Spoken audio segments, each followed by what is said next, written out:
আমাদের সমাজে প্রচলিত আছে, বিশেষ করে আমাদের সাতক্ষীরাতে, আমার দেশের বাড়ি সাতক্ষীরাতে, ওদিকে আমরা দেখেছি যখন মেয়ে দেখতে যাই তখন ছেলের সাথে সাথে, জানি না আপনাদের এলাকায় আছে কিনা, তবে আমাদের ওদিকে আমরা দেখেছি মেয়ে দেখতে যাওয়ার সময় ছেলের সাথে ছেলের দুলা ভাই, মামাতো ভাই, খালাতো ভাই, চাচতো ভাই, এলাকার মেম্বার, চেয়ারম্যান, ইমাম সাহেব, ছেলের বাবা, মামা, খালু, দুলা ভাই যা আছে সবাই একসাথে যায়। যাওয়ার পরে উঠানের মাঝখানে একটা চেয়ার দেওয়া হয়, ওই চেয়ারে মেয়েটাকে বসানো হয় আর চতুর্দিকে সবাই গোল করে 14-15টা চেয়ার দেওয়া হয়।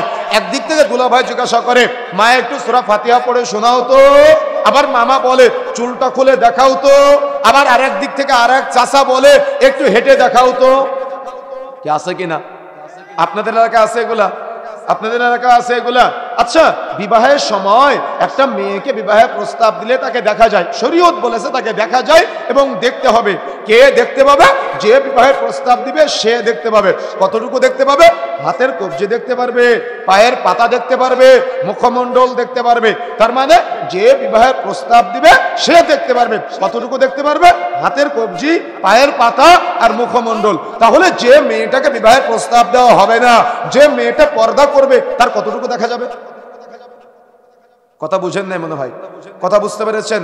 মোহাব্বতপুরের মানুষ, আহলে হাদিস সমাজ আমি জানি, কিন্তু আপনার সমাজ যখন রাস্তা দিয়ে আমরা ঘুরি তখন দেখা যায় মেয়েটা বেপরদায় ওই মাফলারের মতো করে উড়না পরে ঘুরে বেড়ায়, আর আপনি নিজেকে আহলে হাদিস বলে দাবি করেন। কথা বুঝেন নাই? আমার কথা বুঝতে পেরেছেন?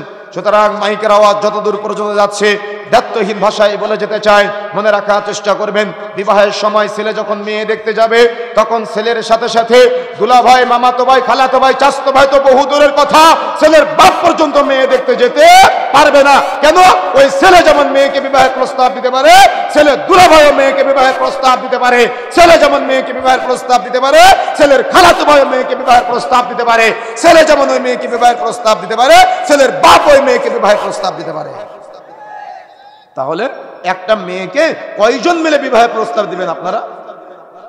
সমাজে চলতেছে জাহেলিয়াত, সমাজে চলতেছে পাপাচার, সমাজে চলতেছে নোংরামি। এই জন্য শুধুমাত্র যে বিবাহের প্রস্তাব দিবে সে মেয়ে দেখতে যাবে, তার সাথে তার বন্ধু যেতে পারে, খালাতো ভাই, মামাতো ভাই যেতে পারে, তার বাবা যেতে পারে, কিন্তু মেয়ে দেখতে পারবে না। মেয়ে শুধুমাত্র একা ছেলে দেখবে। যদি ছেলে পছন্দ করে তাহলে অন্যান্য মহিলা সদস্য যারা আছে তারা মেয়ে দেখবে। কথা বুঝেন নাই? কথা বুঝতে পেরেছেন? এখন আপনি ছেলের বাবা, আপনি আফসোস করে বলতেছেন যে আপনি কেমন বক্তব্য দিয়ে গেলেন যে আমি ছেলের বাপ, আমি কি আমার বৌমাকে পছন্দ করব না? না, আপনার বৌমা বিবাহের আগে তাকে দেখা আপনার জায়েজ না।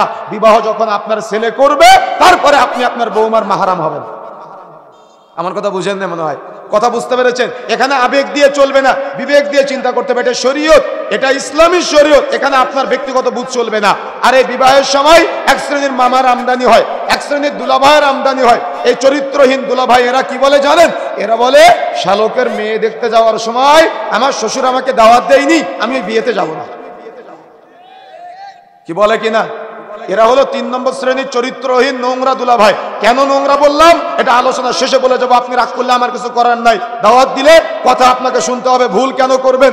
পাপ কেন করবেন? সুতরাং যে কথা বলতে চাই, মেয়ে দেখতে যাওয়ার সময় সমাজে প্রচলিত এই যে দলবল নিয়ে যাওয়ার প্রথা, এটা চলবে না। ছেলে একা মেয়ে দেখতে যাবে, যদি ছেলে মেয়েটাকে পছন্দ করে তাহলে অন্যান্য মহিলা সদস্য যারা আছে, অর্থাৎ মা, খালা, ফুফু, একেবারে নিকটের বোন, মামি, একেবারে নিকটের মহিলা সদস্য যারা আছে তারা মেয়ে দেখতে যাবে। আবার এলাকা থেকে মহিলা ভাড়া করে নিয়ে যান না মেয়ে দেখার জন্য।